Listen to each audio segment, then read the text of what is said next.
Что такое горе? Его переплыть все равно, что море. Грусть, радость, тоска, боль, разочарование. На свете нет ни одного чувства, которое не было бы выражено поэзией. Внутренний мир поэта, его мысли и чувства всегда ищут отклик в сердцах людей. Упрекать поэта не торопись. Постарайся понять поэта. Для него понимание твое – это муза.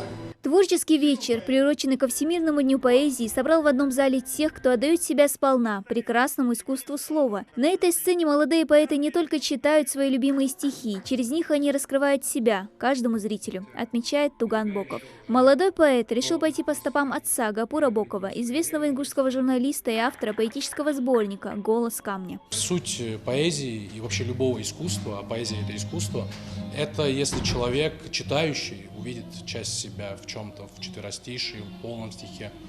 То есть, в первую очередь, это желание высказаться и быть услышанным. Открыть для себя гостеприимный Ингушский край, погрузить зрителей в мир своей поэзии. С этой целью приехали гости из соседних республик – Чечни, Кабардино-Балкарии, Адыгеи. В их числе Петимат Петирова, поэтесса и член Союза писателей Чеченской Республики. Вдохновение творить и открывать свою душу в поэзии греет ее уже 15 лет.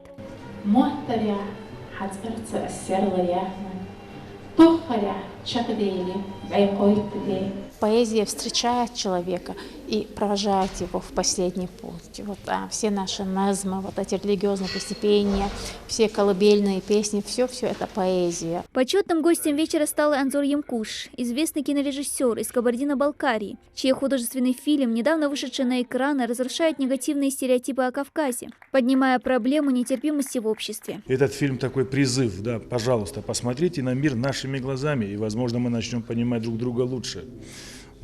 И, собственно говоря, это и послужило такой болью, которой хотелось бы рассказать всему миру, не только в стране нашей, не только в России, что есть такой клочок земли на свете под названием Северный Кавказ, где живут очень много народов, и которые имеют многовековые традиции, которые нужно, не нужно, но хотелось бы, чтобы как можно больше людей об этом знали. И если они будут об этом знать, то начнут понимать нас больше.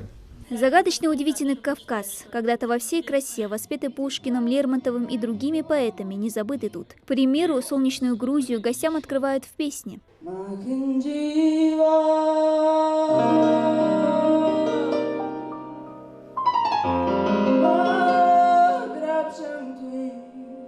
Инициаторы вечера поэзии – организаторы художественной студии «Выдох», которая открыта на базе ДК. Теперь воспитанники смогут пробовать себя и в литературном мастерстве, а это мероприятие поможет им познакомиться со многими поэтами Кавказа и открыть для себя много нового в поэзии. Мы сейчас переживаем такой период спад интереса к поэзии, и в нашей некогда самой читающей стране мы превращаемся в самую нечитающую.